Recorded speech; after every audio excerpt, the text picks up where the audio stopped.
Hello my Banda crew and welcome back to the channel. Today's video is going to be a special one for you. This is one that I've been working on for a while. I was thinking about it. Crash Bandicoot, One Piece, they're both franchises that I hold dear to my heart and I know so much lore about both of them and I wanted to combine them together. So I've been thinking about this for a couple weeks now.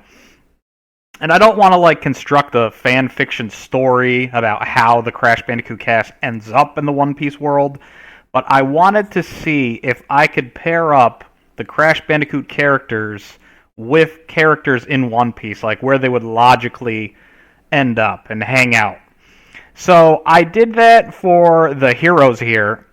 I did Crash Coco, Crunch, Tawna, Alternate Tawna, and then the animal buddies, so Polar, Purra, Penta, Baby T. I didn't want to do all the villains in this video because I'm not sure if I have many One Piece subscribers here. I know I've got Crash Bandicoot subscribers, but I didn't know if you guys would want a full-on video like that. So I'm going to test the waters out, pun intended, with Crash Bandicoot Heroes and how they would interact with the One Piece world and where I think they would end up. So without further ado, we're just going to jump into it. This thumbnail, I cannot read the artist. If you know who the artist is or if the artist is you, please let me know and I will gladly give you the credit in the description of this video because this is awesome art. Crash dressed up like Luffy. Really cool. But with all that said, let's put on some One Piece music and figure out where our Crash characters will end up. So obviously, right off the bat, we're going to have Crash Bandicoot. Crash Bandicoot is the hero of the franchise, and obviously, it's no surprise that I'm going to pair up Crash with Luffy.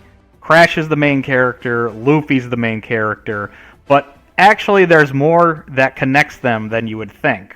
Crash Bandicoot was inspired by the Looney Tunes, and now with Luffy and his Gear 5 power-up, he is very Looney Tunes-like himself. So they're both the main characters, they're both goofy, cartoony, and they both have huge appetites. What is Crash always doing? Crash is always adventuring, Crash is always eating Wumpa fruits.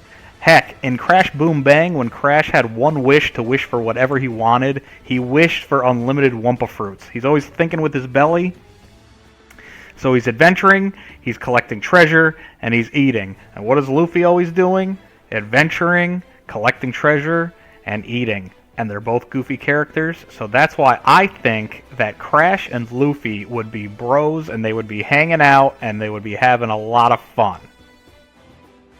That brings us to Coco Bandicoot, Crash Bandicoot's sister. I didn't want to have all of the hero characters on one crew because I didn't think that they would all fit in one area. So yes, Coco is Crash's sister and she goes on adventures with Crash, but she's also brilliant. She created the VR hub, she's made spaceships in Crash Bandicoot Warped, and in Crash Bandicoot, The Wrath of Cortex. She modified her cart to go faster. Coco's just a tech whiz. And I think she would be most at home on Egghead Island, which is run by Vegapunk. So in this situation, Vegapunk is still there. So I think Coco and Vegapunk would hang out. She would hang out with all the satellites. She would probably hang out with Lilith and York. And they would just have a lot of fun and they would make a lot of inventions together because they're both brainy, scientist-like characters. Well, Coco was trained by Dr. Engine, so she's got tons of stuff in her mind. She can make inventions with Vegapunk, and I think they would have a lot of fun together. So I think Coco would end up on Egghead Island with Dr. Vegapunk. Then we move on to the next hero, and we got Crunch. Crunch is a big, muscly cyborg hero. So who does that sound like from One Piece?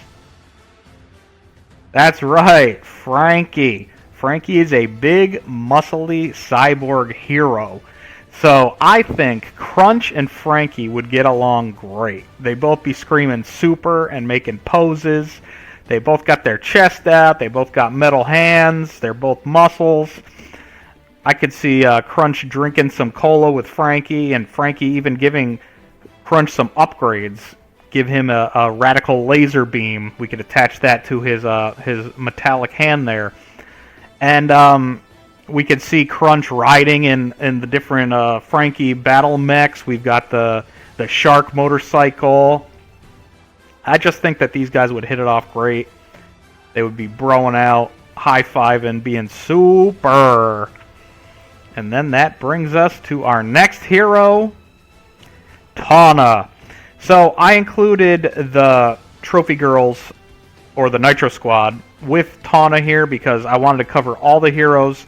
And they really, in Nitro Fueled, seemed to join her. So we have her first appearance was Crash Bandicoot 1. And Tawna was literally just the damsel in distress. She didn't have much character at all. She was just there. Then Crash had to go save her. Then she didn't appear in Crash Bandicoot 2, and in Japanese continuity, she ran off to go with Pinstripe. I don't find that to be canon. Some people do. But I digress. So she had the appearance in Crash 1. Japanese continuity said she was with Pinstripe. Then she didn't appear again until Crash Boom Bang, which coincidentally had Pinstripe return, so it just added on to people wanting Pinstripe and Tawna to be shipped. But that was again made by a Japanese studio, so they kind of leaned into that. And then she made her grand return in Crash Team Racing Nitro Fueled, where she was with the Nitro Squad. So she's all about girl power. She has her girl team. And I think the best place for Tawna to end up would be Amazon Lily, because that's all about the girl power. They don't bend a knee to men. They're all strong. They have different hockey. They have their archery. So yeah, Tawna may not be like a fighter per se. She fought some of the lab assistants in the remake of Crash Bandicoot 1's opening. But they have a whole island of just women. They could make up race tracks all over the island. It's a big, big island. And like I said, girl power, I think they would all get along wonderfully. So I think Tawna and the Nitro Squad would end up on Amazon Lily. And then that brings us to Alternate Tawna. Alternate Tawna is a punk. I don't mean that as an insult. I'm saying she's got a punk vibe to her. And this is going to be the first non-100% hero. It's hero adjacent because it is a crew that allied with Luffy. And we're just going to jump right into it. I'm going to show you. I think that she would end up with Kid's crew because Kid is a punk, Tawna is a punk. Theme-wise, they sync up really well. She's also a treasure hunter, which goes along with the pirates very well. So she could go with Kid there. Kid has metallic powers, and he makes a metal gauntlet. Tawna has the hook shot, which is a metal attack, and she could spin around. So Punk Tawna, Alternate Tawna would fit well with the Kid crew. Kid's all about that punk aesthetic, and so is Tawna. So I would have Tawna join up with Kid's crew, and I think that would be a very good fit for her. Now we are going to move on to our first animal buddy. And we've got Crash's buddy Polar. Polar has been in so many games. Polar first appeared in Crash Bandicoot 2 as just a polar bear. But as the games progressed, Polar seemed to have more intellect than just a standard polar bear. Like, Polar is actually a racer. So Polar wasn't put through the Evolvo Ray, but he's definitely got some smarts to him because he's not just an average polar bear. So I was trying to place Polar. I was like, where would Polar end up? Who would Polar hang out with? And it was just like a no-brainer for me. Beppo from Law's crew. He's literally a polar bear mink. So Polar and Beppo, I think, would get along great, because obviously they're both polar bears. Now this is where there's a discrepancy. I'm not 100% sure if minks can communicate with just animals. I know that Chopper can communicate with animals, but that's mostly because of his devil fruit. But they haven't really shown minks communicating with animals, so they might be able to do it. I just don't believe it was shown. But I don't want to assume anything. And even if they can't speak to one another, Polar's smart enough to do a golf cart and communicate with Crash through barks and stuff. So I think that they would bond over being polar bears, and they would also bond, and they would be able to communicate with one another. And Polar would hang out with Beppo, and he would go swimming, and they would have a lot of fun. And I just think that these guys would have a ball together. And then that brings us to our next one. This one might be controversial, because this is going into full-on villain territory. Purah is a tiger, and there isn't really any tiger-themed characters, nor was there, like... The only thing I could really think of was Richie, the lion, that was with Buggy. And then there were some beast pirates that were animal hybrids, but I didn't really want to put Purah with them. So I instead chose to have Purah hang out. Again, I said this might be controversial. Rob Lucci. Hear me out, hear me out. So Rob Lucci is a CP9 member, and he has techniques in Rokoshiki. Purah has actually shown the ability to do multiple Rokoshiki techniques. And believe me, he does. They might not be like exact one for one, but they are shockingly close to the different techniques. So the first technique that Purah demonstrates that's similar to the Rokoshiki techniques is Saru, which is where they increase their speed and they like seemingly teleport. Purah does not get that fast, but Purah in Crash Bandicoot Warp, you can actually press a button to make Purah's speed increase, and Purah will like go super fast and start running really fast. So I think if Purah hung out with Rob Lucci might be able to communicate via his devil fruit with Purah. He being a leopard, Purah being a tiger. They're not exactly the same, but they might have some, some joint ability to speak. And he could actually train Purah and improve his techniques. So I said Saru, and then there's Geppo, which is the skywalking. And again, in Crash Bandicoot Warped, at the very end of the level, right before Purah jumps in the air to go down to the other side, if you jump before he jumps, he gets that second jump in the air, so a double jump or a Geppo jump. And he launches and goes flying over that giant hole and lands perfectly. So that's another technique he's got.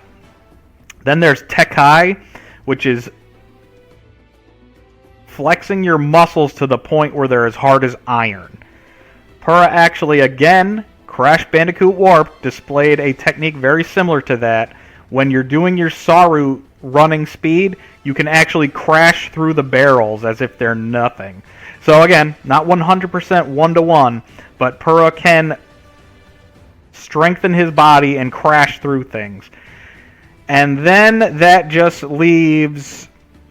I don't remember the name of it. I think it might be Kame or Kami, where you can predict movements. Purah doesn't display that. He does, if you're playing as Purah, you dodge stuff. So yeah, he does dodge. But he doesn't have, like, that technique. But again, Lucci could train him. And then that just leaves the Rokugan, which is a beam that... a beam of energy. It's not like hockey or like ki, but it's like and you just shoot a beam of. I'm not even sure how to describe it, but if you're a One Piece fan, you know the Rokugan beam, and Purah definitely does not have that. But if he is trained by Rob Lucci, maybe he will be able to pull that out. And just to go one step further, Purah has been shown to stand on 2 legs and hold a sword. Plus, he drives in the golf carts. So Purah, he's ready. He's ready to be trained by Rob Lucci. And then we move on to Penta Penguin. Penta Penguin, at first I couldn't think of a good place to put him. I originally wanted to just pair him up with Polar and put him on Law's crew because Law is kind of like snow animal themed, and he has a character or a crew member named Penguin. So that was like a very, very loose connection. But then it hit me. Kuzan literally has a pet penguin named Camel. Kuzan is ice. He does ice abilities. He's got a pet penguin. I believe Penta would just join with Kuzan and keep on going. He'd have 2 penguin buddies now. And literally he already has a pet penguin. So how much better can it be? Just add another penguin, have some ice powers. It's a great day. And then we move on to our final hero, which is Baby T. Baby T is a T-Rex, and if you are up to date in One Piece, you know that the Beast Pirates have the Toby Ropo, which are all prehistoric Devil Fruit users. I know I already made Purah part of CP9 by having Purah link up with Rob Lucci, but Baby T's such a little cutie. I couldn't imagine, not to say that Purah isn't cute, but I could not imagine Baby T being a beast pirate and joining Kaido's crew. So I went the only route I knew, and I had Drake, who is part of the Toby Ropo, but he's not really. He's part of Sword, and I think that, Dinosaur buddy, I think that they would get along great. He could teach Baby T some techniques and stuff. Baby T can chomp some stuff with them. Look at that Apu in there getting all chomped up. But yeah, I think that Baby T would fit well with Drake. And my Bandit crew, that is the end of the video. I did all the heroes. I really hope you guys enjoy this video because I want to do a villain side. I've already been thinking about all the villains. I don't want to go overboard and do like every single character, but I definitely have the first 4 games. So the original trilogy, actually no, the first 5 games. The original trilogy, CTR, and Crash Bash. I have all those characters in mind, all of the villain side. I already know who I would pair all of them with except one character, so I'm still thinking about that. But I hope you guys enjoyed the video. Like, comment, share, subscribe, all that great stuff. And we will see you in the next one. Take care. Have a great night.